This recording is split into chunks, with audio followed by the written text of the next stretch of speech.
नमस्कार दोस्तों, हमारे चैनल पर आपका स्वागत है। दोस्तों, आज हम आपको बताने वाले हैं कि अगर आप इस प्रकार का भोजन, इस प्रकार की रोटी अपने घर के अंदर खाते हैं तो दोस्तों निश्चित तौर पर आपके परिवार के साथ कुछ बुरा हो सकता है और साथ ही साथ माता लक्ष्मी की कृपा आपके घर से चली जाती है। दोस्तों, शास्त्रों में कहावत है और कई बार आपने भी यह लोगों से कहते हुए सुना होगा कि जैसा खाए अन्न वैसा हो जाए मन। तो दोस्तों, आप इस प्रकार की रोटी भूल कर भी मत खाना, अन्यथा आपके परिवार के अंदर कई प्रकार के कष्ट आते हैं। तो दोस्तों, बात करते हैं उन कष्टों की। तो आगे बढ़ने से पहले आपसे निवेदन है कि वीडियो को पूरा और अंत तक देखें और साथ ही साथ हमारे चैनल को सब्सक्राइब जरूर करें ताकि ऐसी जानकारियाँ आपको मिलती रहेगी।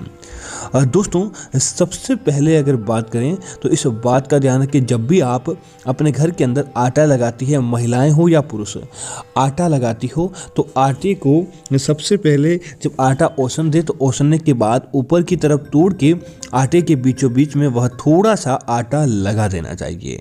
दोस्तों, ऐसा नहीं करने पर दोस्तों जो आप ऐसे ही गोली बनाकर आटा रखते हैं उसे दोस्तों पिंड के समान माना जाता है और ऐसा करने से आपके उसके आसपास नकारात्मकताएं आ जाती है और नकारात्मकता उस व्यक्ति के जीवन के अंदर कई प्रकार के संकट लेकर आती है। इसी वजह से इस बात का ध्यान रखना चाहिए।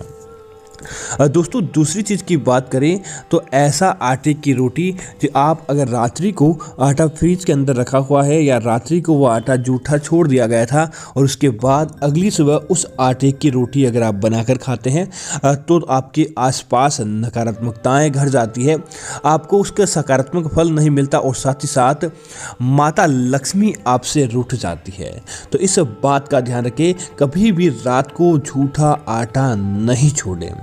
इसी तरह इस बात का ध्यान रखें, ठोकर लगा हुआ भोजन।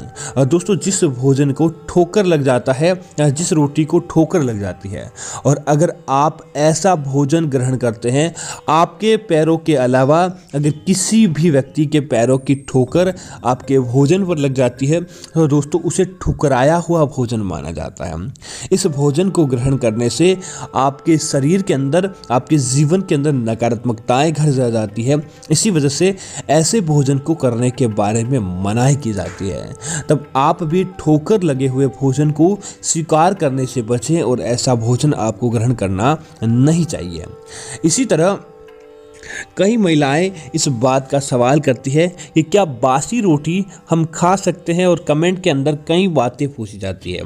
तो बासी रोटी खाने के अंदर किसी प्रकार की कोई समस्याएं नहीं है, सुबह के समय आप खा सकते हैं, लेकिन कुछ ऐसे वार और तिथि होती है जिस दिन सकारात्मकता आपके पास कम होती है, जैसे कि आपको रविवार के दिन हो, आपको शनिवार के दिन हो या फिर आपको मंगलवार के दिन हो। इन दिनों के दौरान आपको रात्रि को जो जूठी रोटी रखी जाती है, बासी रोटी, वह आपको भूल कर भी नहीं खानी चाहिए। इसी तरह महिलाएं इस बात का विशेष ध्यान दें कि रसोई घर के अंदर अगर आपकी आदत है कि रात्रि को जूठे बर्तन छोड़ते हैं, रसोई घर के अंदर दोस्तों रात्रि को जूठे बर्तन छोड़ना समझ लीजिए साक्षात आपको परेशानियों के अंदर डालने के बराबर माना गया है। क्योंकि ऐसे घरों के अंदर जब माता लक्ष्मी धरती भ्रमण पर निकलती है तो जहाँ पर माता लक्ष्मी को याद किया जाता है, जहाँ पर माता लक्ष्मी की पूजा की जाती है, वहाँ पर निश्चित तौर पर माता लक्ष्मी कुछ क्षण के लिए भी जाती है, लेकिन ज़रूर जाती है। लेकिन जिस घर के अंदर, रसोई घर के अंदर रात्रि को जूठे बर्तन छोड़े जाते हैं दोस्तों, वहाँ पर लक्ष्मी माता देखने के बाद दोबारा कभी भी लौटकर नहीं आती। इसी वजह से इस बात का ध्यान रखना चाहिए कि अगर आप अपने घर के अंदर रात्रि को जूठे बर्तन छोड़ते हैं तो आपके घर के अंदर कभी भी लक्ष्मी का वास नहीं माना जाता है। इसी तरह कई महिलाएं की आदत होती है कि तवे को उल्टा करके रखते हैं। इस बात का ध्यान रखें, तवे को उल्टा करके रखना और उसके बाद उस तवे के ऊपर आप भोजन बनाते हैं तो दोस्तों वह भोजन राक्षस भोज के बराबर माना जाता है। उस भोजन को देवी देवता ग्रहण नहीं करते और उस भोजन की सारी सकारात्मकता चली जाती है। उसके बाद आप जो भी भोजन करते हैं आपको राक्षस भोजन कहलाता है, और उसके बाद देखते ही देखते आपके घर परिवार के अंदर उस भोजन को करने से कई प्रकार के कष्ट आने लगते हैं। तो इस बात का आपको ज़रूर ध्यान रखना चाहिए। मैं उम्मीद करता हूँ कि यह जानकारी आपको अच्छी लगी होगी। इस प्रकार की अन्य जानकारी देखने के लिए आप हमारे चैनल को सब्सक्राइब करें और साथ ही साथ वीडियो को लाइक और शेयर करना ना भूलें, ताकि ऐसी जानकारी आपको मिलती रहेगी। धन्यवाद मित्रों। जय श्री राम मित्रों।